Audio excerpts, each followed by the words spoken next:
호세아 9장입니다. 여기 설교 요약 보면서 같이 말씀을 보겠습니다. 이 제목을 형벌의 날이 이르렀고 라고 기록하였습니다. 우리가 징계의 날이 임했을 때, 심판의 날이 이뤘을 때 우리는 어떻게 해야 됩니까? 일단은 무섭죠. 일단은 무섭습니다. 그때 우리는 어떻게 해야 됩니까? 오늘 여기 9장에 북이스라엘이 지금 징계를 받기 전에 하나님이 말씀을 주십니다. 그런데 하나님이 이 징계, 벌을 내리시기 전에 이렇게 말씀을 주신다는 것이 실은 소망이 있는 겁니다. 그게 소망입니다. 너희들이 조금 있으면 형벌을 받게 될 거야. 이게 형벌의 날이 와. 이제 너희들이 이제는 혼날 거야. 라는 말을 듣는 자체가 실은 은혜입니다. 왜냐하면은 그 형벌은 나의 영원한 멸망이 아니란 뜻이에요. 그 징계는 회복의 시작이라는 것을 주시기 때문에 그렇습니다. 그래서 우리에게 닥치는 그 환난이나 고난을 슬픔으로 두려움으로 받지 말고 오히려 소망으로 받고 오히려 감사함으로 받는 것이 그것이 그리스도인의 참 모습입니다. 그래서 베드로 사도도 그래요. 너희들에게 닥치는 환난을 이상하게 여기지 말라. 오히려 기쁨과 감사함으로 받으라라는 그 말씀이 거기에 있습니다. 오늘 여기 9장 1절부터 6절까지 보면은 형벌의 날이 이제 이르리니 너희는 어떻게 하라라는 그 말씀입니다. 바로 나오란 얘기입니다. 그 음행에서 나오란 얘기죠. 자, 상태를 잘 보십시오. 1절 보세요. 너는 이방 사람처럼 기뻐 뛰논다. 이런 기뻐 뛰논다는 얘기는 우상 앞에서 우상에 절을 하고 우상에게 숭배를 하는 그러한 행위를 말합니다. 여기서. 그 짓 하지 말란 얘기예요. 우상 숭배하지 말란 얘기입니다. 그런데 너희들이 우상 숭배의 죄를 범할 뿐만 아니라 그 음행의 값을 좋아하더라 라고 기록합니다. 오히려 너희들이 지금 그것을 즐기고 있다는 얘기죠. 말로는 내가 우상 숭배해서 하나님 죄송합니다. 그런데 어쩔 수 없잖아요. 내가 살려면은 해야 되잖아요. 이렇게 말을 하는데 근데 실은 그것이 너희들이 지금 그걸 즐긴다는 얘기예요. 우리가 하나님 앞에 정결함의 삶을 살려고 할 때 우리가 여러 가지 이유를 대요. 이래서 안 되고 저래서 안 되고. 그런데 그거 근본적인 걸 따지고 보면은 은밀히 자기가 그것을 즐기고 있어요. 술을 못 끊는 사람들한테는 말은 술을 끊어야 된다 그래. 근데 술을 즐겨. 또 무슨 습관에 대해서 내가 이거를 버려야 되는데 알아.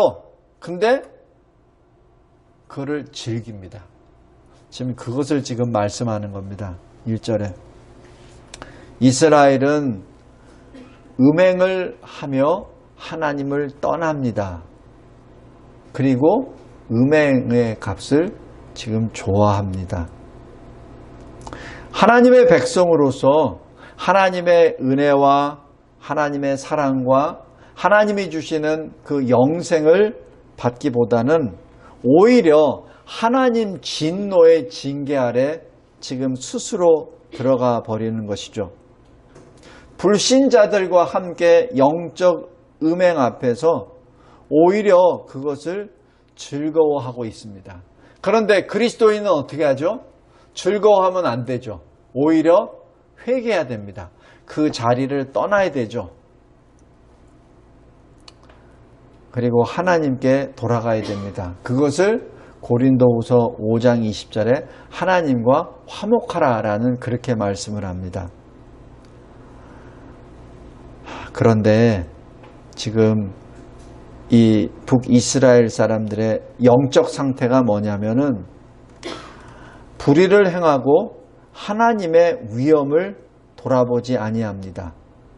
그리고 약속의 땅에서는 포도주가 떨어집니다. 2절입니다. 포도주라고 하는 것은 포도의 산물이죠. 포도는 하나님이 허락하신 그 양식 중에 하나입니다. 그러니까 포도주가 떨어진다는 얘기는 포도의 소출이 그만큼 없어진다는 얘기죠. 하나님이 주시는 양식이 사라져간다는 것을 의미합니다. 그리고 어떻게 되죠? 이방으로 흩어집니다. 그래서 자신들이 의지하였던 애굽과 아수르로 끌려갑니다. 그래서 그곳에서 이방 신들에게 바친 더러운 우상 음식을 먹게 되죠. 그것이 3절, 8절, 12절입니다. 하나님의 은혜 안에서 4절 보십시오. 예배를 드리지 못합니다. 참으로 두렵습니다. 하나님께 예배를 드리지 못합니다. 멸망을 피해도 그들이 가는 장막마다 이 찔레와 가시덩굴이 넘치고 넘칩니다. 그것이 6절입니다. 적들로부터 공격을 받는 걸 피하기 위해서 도망을 가요. 근데 도망을 가는 곳마다 그 장막 안이 황폐하게 되어버립니다. 예배를 드리던 성전은 불에 타고 다 황폐하게 되어버리고 맙니다. 그래서 지금 한마디 하나님이 말씀하십니다. 그곳에 나오라. 영적 음행에서 나오라. 더 이상은 그들과 같이 기뻐 뛰놀지 말라라고 말씀합니다. 다음 두 번째 7절에서 10절입니다. 이제는 하나님의 징계의 날이 가까웠으니 깨어 기도하라는 얘기입니다. 각성하라는 얘기죠. 하나님의 참 선지자를 만나야 되는데 선지자는 진리를 받지 못해서 어리석고 신에 감동했다고 하는 사람은 사실 성령이 아니라 귀신에 홀려서 미쳐버리고 그들의 죄악이 많습니다. 그것이 7절입니다. 죄악뿐만 많은 것이 아니라 악을 행하다 보니 원한도 큽니다. 성도 여러분, 사람은 하나님의 형상으로 지음을 받았어요.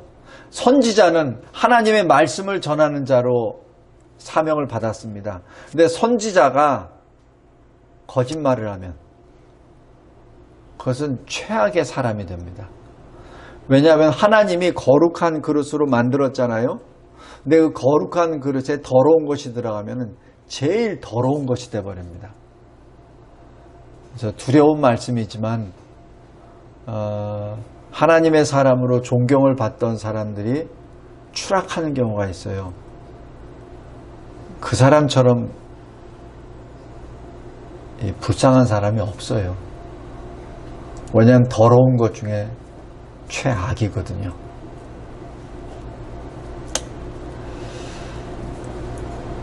왜냐하면 그는 하나님을 거역했기 때문에 그렇습니다.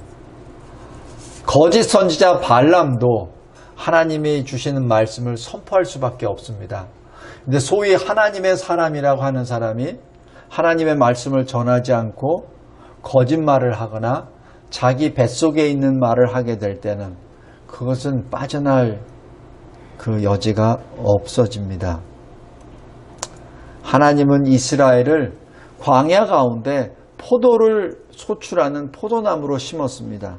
그런데 그 포도나무가 이방 포도나무에 악한 가지를 내는 그러한 모습이 되어버린 것이죠. 예레미야 2장 21절입니다.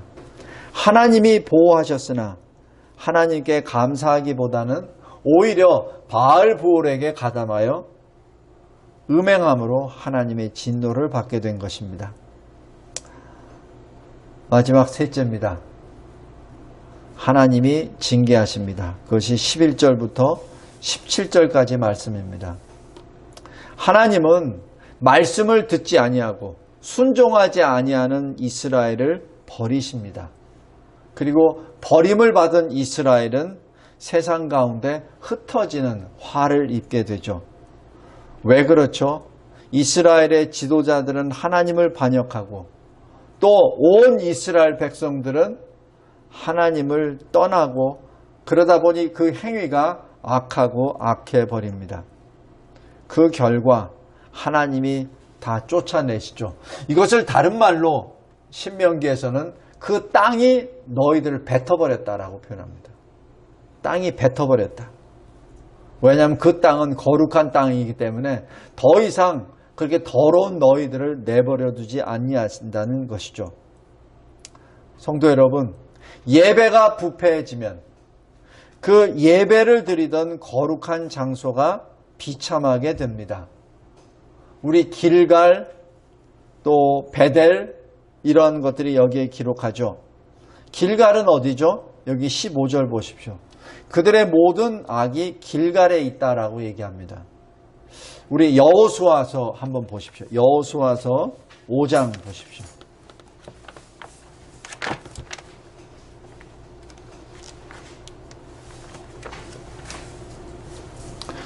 여호수아 5장에 보면은 요단강을 건넙니다. 그 다음에 여리고성 앞에서 하나님께서 이해할 수 없는 명령을 하세요. 그것이 할례입니다. 남자가 군인이 할례를 받게 되면은 최소한 일주일은 제대로 행동 못합니다. 그런데 여리고성 앞에, 여리고성이면 벌써 자기들을 다 보고 있는 거잖아요. 요단강은 미칩니다. 저지죠. 그러면 그 앞에 여리고성이 있죠. 그럼 여리고성이 다 보는 거 아닙니까? 그죠? 적들이 보는 앞에서 할례를 시행합니다. 그럼 어떻게 되죠? 끙끙 앓죠. 아파서 끙끙 앓습니다. 그럼 어떻게 됩니까? 여리고성은 그대로 문 열고 들어와서 쓸어버리면 돼요. 그러니까 적진 앞에서 할례를 행한다는 것은 그거는 상식에 어긋나는 일이죠. 자살행위입니다. 그런데 하나님께서 명령을 하십니다. 이 9절입니다. 도대체 이해가 안 되는 명령이에요. 그런데 이스라엘은 순종합니다. 마치 요단강을 건널 때 이 장마 기간이라 물이 철철 넘쳐요. 그런데 언약궤를 맨 제사장이 그냥 발을 디뎌요. 그럼 미친 짓이죠. 장마에 물이 가득 찬데 발을 디디면 어떻게 됩니까? 빠져 죽죠. 그죠? 근데 디뎠습니다. 그게 믿음이에요. 그러니까 하나님이 이 이스라엘 백성들을 40년 동안 행진하면서 믿음의 사람으로 바꿨죠. 그래서 물을 그대로 밟습니다. 밟는 순간 물이 갈라져 버리죠. 그리고 그 요단강을 마른 땅같이 건너갑니다. 그 역사를 경험했던 이스라엘 백성입니다. 그렇기 때문에 여리고성 앞에서 할례를 합니다. 9절에 잘 보십시오. 여호와께서 여호수아에게 이르시되 내가 오늘 애굽의 수치를 너희에게서 떠나가게 하였다. 바로 애굽의 수치가 뭐죠? 애굽의 노예죠. 하나님의 사람들이 애굽의 노예가 됐다는 얘기입니다. 애굽은 우상을 섬기는 나라예요. 하나님을 모르는 나라예요. 근데 거기에 노예로 살았었던 그것을, 그 수치를 너에게서 떠나가게 하였다. 할례를 통하여. 그곳 이름을 오늘까지 길갈이라 하느니라 라고 말합니다. 이 길갈이란 말은 일종의 굴러간다는 의성어적인 표현입니다. 그래서 이 길갈하면은 바로 여리고 이 요단강을 건넜고 여리고성 앞에서 할례를 받았지. 그리고 그 여리고성을 무너뜨렸지. 하나님이 그렇게 도대체 이해 안 되는 명령을 했는데 그 순종했지. 그래서 우리가 애굽의 수치를 굴러서 다 떠내려간 곳이지라고 해서 일종의 길갈이 이 이스라엘 사람들에게는 영적인 증거, 체험의 장소입니다. 다시 말씀으로 돌아가겠습니다. 호세아 9장 15절에 그런데 그곳에 그 거룩한 곳이 모든 악을 행하는 장소가 되어버렸습니다. 성도 여러분, 두려워해야 합니다. 우리가 특별히 하나님의 영을 받았고 하나님의 특별한 체험을 받았습니까? 그렇다면 더욱더 우리 자신을 삼가해야 됩니다. 만약에 그 더러운 것이 우리에게 들어와 버리면 이 세상 가운데 그것보다 더 추악한 것이 없기 때문에 그렇습니다.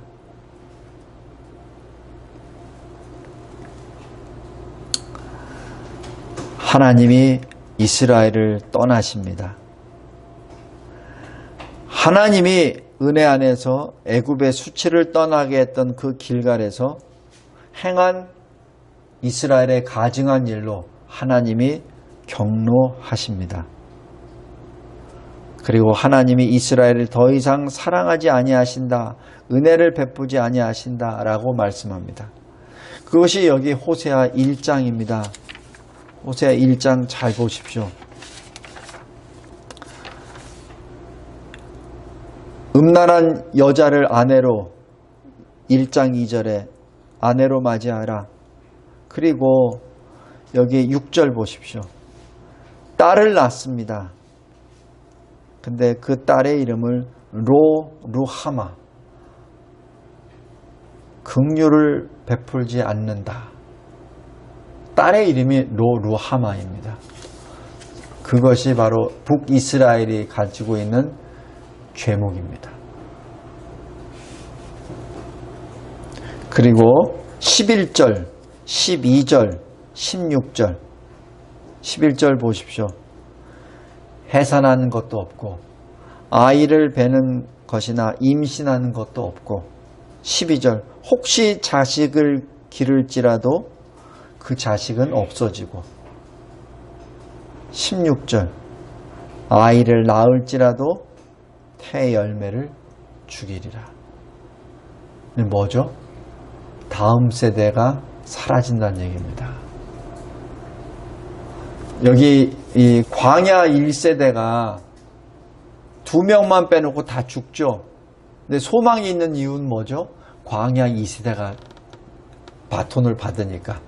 그래서 광야 2세대는 그래도 요단을 건넙니다. 그게 소망입니다. 우리도 마찬가지예요. 우리가 지금 환난을 받고 있습니까? 우리에겐 누가 있죠? 우리 자녀들이 있잖아. 우리 자손들이 있잖아. 그래서 우리가 범했었던 잘못이나 이것을 교훈으로 삼아서 그들이 요단을 건널 수 있도록, 믿음으로 건널 수 있도록 우리가 땅에 떨어져 죽어 썩는 하나의 미랄이 될 수 있잖아요. 그게 소망입니다. 그런데 호세아 9장에는 다음 세대가 없어요. 설사 있다 하더라도 하나님이 뭐라고 하시냐면은 17절 보십시오. 16절 죽이리라. 굉장히 두려운 말씀입니다. 말씀을 맺겠습니다. 우리의 기쁨은 하나님께 속합니다. 사람의 첫째 되는 목적이 무엇이뇨? 하나님을 영화롭게 하고 영원토록 그를 즐거워하는 것이니라. 왜? 하나님께 속했기 때문에. 그래서 우리의 기쁨은 하나님께 속했을 때 가능합니다. 하나님께 속했다는 것이 무엇이죠? 말씀에 순종한다는 얘기죠. 그죠? 우리가 하나님에 속했는지 안 속했는지 어떻게 합니까? 말씀에 순종함으로 알 수 있죠. 우리의 고통은 언제 오죠? 하나님을 떠났을 때. 예수님이 십자가에 달려 이 가장 큰 고통을 받는 것은 손에 못이 박히고 발에 못이 박히는 그 고통이 아니라 하나님 아버지로부터 떨어져 나가는 그 인간이, 죄인이 받아야 될 그 고통입니다. 그 고통이 가장 큰 고통입니다. 그래서 이 영어로 사도신경에는 지옥으로 내려간다라는 그런 표현이 있습니다. 근데 그 표현이 바로 하나님으로부터 공의의 심판을 받고 떨어져 나간다는 그 고통을 거기서 설명을 하는 것이죠. 성도 여러분, 우리 죄로 말미암아 하나님의 버리심을 받았을 때, 바로 그 고통이 우리를 놓고 합니다. 그리고 잊지 말기 바랍니다. 참 선지자와 거짓 선지자는 항상 상존합니다. 항상 같이 달아갑니다. 그러므로 우리는 늘 깨어 있어야 합니다. 분별할 줄 알아야 합니다. 그리고 하나님이 택하신 그 영광의 장소가 타락하면 최악의 장소가 됩니다. 그 장소가 선지자가 됐을 때는 최악의 사람이 되고, 그 장소가 성전이 되었을 때는 비참한 장소가 되어버리고 맙니다. 우리 이사야서 48장 한번 보시기 바랍니다. 이사야서 48장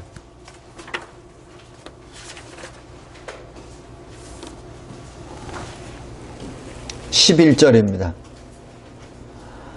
제가 읽겠습니다. 나는 나를 위하며 나를 위하여 일을 이룰 것이라.